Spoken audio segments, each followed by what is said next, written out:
get ready to rumble!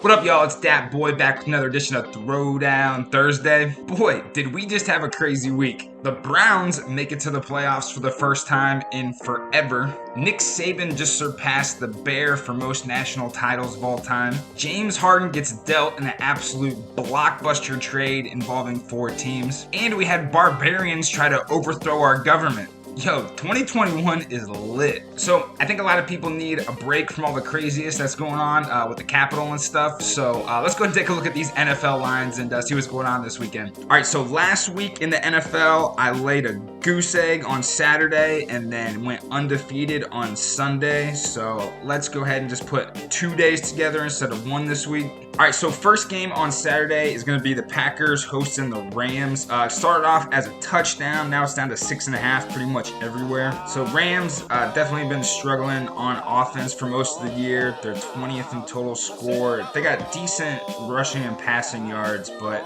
does not compare to the Packers, who are 1 in total score and 3rd in yards per play. However, on the defensive side of the ball, the Rams are 2nd in total score, 1st in yards per play, and the Packers just kind of average defense. So looks like Donald is going to be back and Goff is going to be playing. Kupp is still questionable.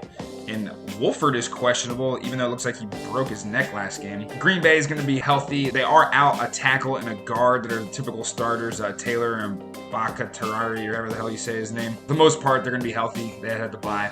And it looks like about 80% of the public right now is on the Packers. And that's really what I wanted to see. So this number being 6.5, they're almost begging people to take the Packers. And Packers got a huge fan base out there while the Rams don't. So I think as the week goes on, more and more people are going to be flooding in on the Packers. And hopefully this number goes back up to 7. This is probably the most explosive offense in the league, going up against probably the best defense in the league right now. If there's going to be anybody that gives Devontae Adams problems, it's going to be a dude like Jalen Ramsey, who's been playing his ass off recently. And then on the other side, it's like an average offense versus an average defense.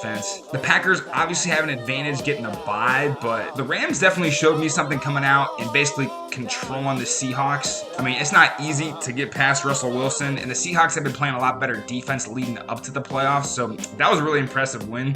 Obviously, the health of their quarterbacks is kind of in question, but with 80% of the public going on the Packers and the Rams defense playing this well, I'm going to go ahead and zag and take the Rams. Let's get it. All right, and then the night game for Saturday are the Bills hosting the Ravens.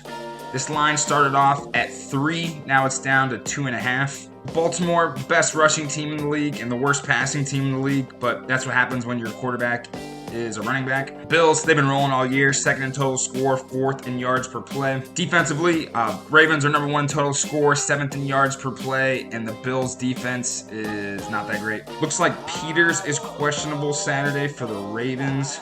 Same with Judon, and it looks like the Bills are relatively healthy. So I don't know which one of these teams are better. I think the Ravens have a more talented team. They have the, either them or the Rams have the best defense in the league. And then on offense, they got, once in a lifetime player in Lamar Jackson. And so the Bills offense is doing well, but their defense is definitely the weakest unit out of those, offense and defensive units for both teams. I think we saw the Bills' true colors of their defense too in the Colts game last week. They really came out, controlled the game, looked good at first, and then as soon as the Colts flipped the switch and they needed points, the Bills just let them gash them. I mean, they literally let the Colts look like the Chiefs driving down the field to them in the 4th quarter. I mean, Phillip Rivers is a turnover machine, and the fact that they just let him slice them up was not that impressive. So I think the Ravens are a slightly better team, and they're getting points, so I'm rolling with the Ravens this week. All right, next up we got the Chiefs hosting the Browns. This game started off at 9, now it's at 10. Definitely the biggest spread of the weekend. So offensively, the Browns have been getting better all year. They're 12th in total score right now, 11th in yards per play, and Kansas City Chiefs have Patrick Mahomes. I mean, that's all we need to talk about. Defensively, the Browns are the worst defensive team in the playoffs right now, easily. The Chiefs are just average. They're 10th in total score, but their yards are pretty bad. It looks like the Browns are getting back a couple of those players they were missing last week from COVID. And the Kansas City Chiefs are pretty healthy. They had the bye. Sammy Watkins is questionable. Yeah, so I got a rule. I'm never betting against Patrick Mahomes. There's plenty of other ways to lose my money, but at 10 points, I could definitely see the Browns covering that. I mean, in these big games, the Browns have came out firing. They did it last week against the Steelers. Steelers had zero answer for their offensive explosion. They did it against the Ravens in the regular season in that crazy game where both teams scored 40. They've done it to the Colts and the Titans. I mean, in these big games, the Browns offense comes out to play. In this game, instead of taking the spread, this almost definitely looks like it's going to be a shootout. I mean, I think Kansas City might be able to score 50 points on their own, and it seems like the Browns are going to score. I mean, I don't think the Chiefs have enough to really stop this running attack. It's really just going to be who scores the most points in this game. The total on this game opened up at 52.5, and it's already jumped up to 57. So most NFL games are typically between like 48 and 52 points. So 57 is a really high total, but I don't care. This is going to be a shootout no matter what. I'm betting on the offensive explosion and poor defense. Let's go. And the primetime matchup for Sunday, we got the Saints hosting the Bucks. Tampa Bay, 3rd in total score, 6th in yards per play. Saints, 5th in total score, 13th in yards per play. Obviously, those numbers are skewed because Breeze was out like 3 or 4 games. Defensively, both teams are good. 8th in total score, 6th in yards per play. Saints 3rd and 4th in scoring yards per play. Tampa Bay is pretty healthy. Ronald Jones is going to be questionable for the game. He got his quad banged up. For the Saints, Latavius Murray is questionable. Hendrickson is questionable. Taysom Hill is probable. Yeah, I don't honestly know which team is better out of these two. Tom is playing lights out right now. Breeze is no scrub. Alvin Kamara has been a stud over the last month and always is anyway. Both teams have a defense. Obviously, the Saints have Michael Thomas back, but the three-headed monster receiving core for the Bucks is easily the best in the league with Evans, Godwin, and everybody's favorite Looney Tune, Antonio Brown. The Saints did win both matchups that the teams played this year, but the Bucks were kind of banged up at the beginning of the year. They've definitely looked good over this last month and are basically destroying teams. And so in a game where I don't know who is better, I think both teams are really, really good. I'm going with the points. Tampa Bay is getting 3 points in this game. I have no problem betting on Tom Brady. I mean, he has nothing left to prove for me.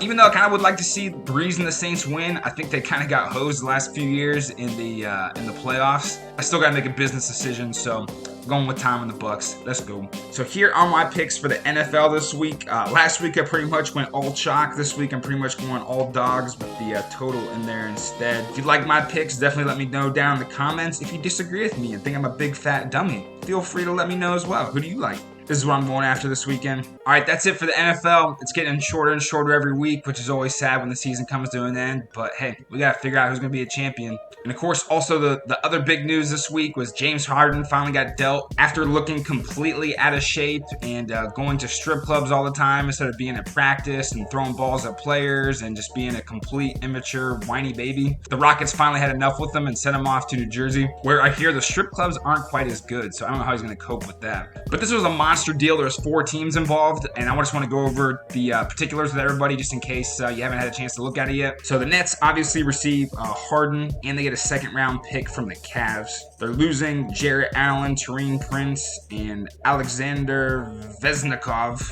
They're also losing Karis LeVert, another Eastern European guy, and 3 first-round picks, and 4 first-round pick swaps, which I don't really think I know what a pick swap is. So LeVert and Rodanius, and 3 of the picks go to the Rockets, and then the pick swaps. Oh, I get it. A pick swap. They're just trading places in those years. I see. And the Rockets get Dante Exum from the Cavs and a first-round pick from the Cavs. And all the Rockets had to lose was Harden. Rockets cleaned up in this deal. Cavs get Allen and Taurean Prince, which is probably good for the Cavs right now. They're lacking depth. Taurean Prince, a good athlete. Jarrett Allen, stud big man with easily the best hair in the game. Cavs get rid of Exum and a first-round pick and a second-round pick to the Nets. And then the Pacers were in this deal too.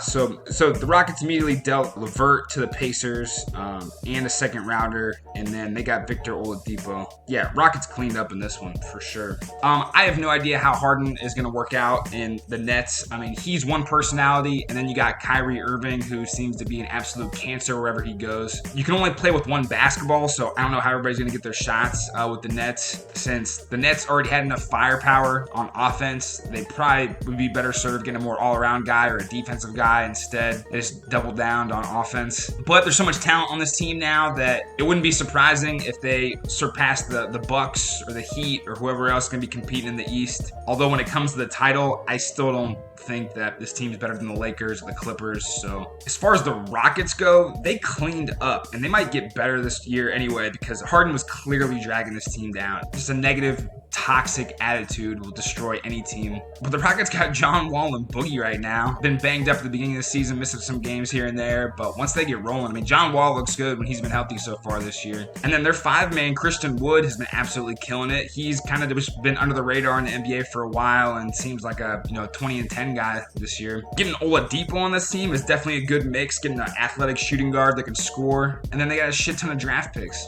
I mean, yeah, this was clearly a win for the Rockets. We'll see what happens to the Nets, because the Nets pretty much just decimated their roster to pick up Harden. So if they don't win now, then expect the Nets to go back down to the bottom league here in the future. All right, here are my NBA ratings for the NBA right now. I had to drop the Rockets down a few points, obviously, for losing Harden. I mean, again, I think they could be better without Harden, but, I mean, when you had an MVP leave your team, I wouldn't expect the best. Teams that have been looking good. The Suns have a really good ATS right now. On the other hand, the Raptors have been sliding down a lot. They don't seem to be the team they were last year. Warriors started off slow, but now with Draymond back and Steph getting cooking, they've been climbing up a little bit. And the Bulls have been cash so far this year. It'll be interesting to see if they can keep it up. Refer to the power rankings here. I'm going to go ahead and put them down in the description so you can look at them later. So after that trade, the Nets are now the second favorite to win the NBA Finals, which in my opinion would be a terrible bet. The Nets were good before Harden got there. There's a high chance he was going to go there anyway. So if you were looking to make a bet on the Nets, it would have been before the trade, not after. Lakers obviously still the favorite. Clippers, Bucks, Sixers, Jazz, Celtics, Nuggets. I'm kind of surprised the Jazz are that hot. The Jazz really haven't looked that great so far this year. And again, the Raptors, they shouldn't even be in the conversation. They have not looked good at all this year compared to what they should be. All right, y'all. That's pretty much it for Throwdown Thursday. Again, the NBA power rankings will be down in the description if you ever want to refer to them later. Please share me your picks in the comments. Let me know what you're liking and what you're thinking for this weekend. And as always, may the gambling gods bless us. Have a good one, y'all.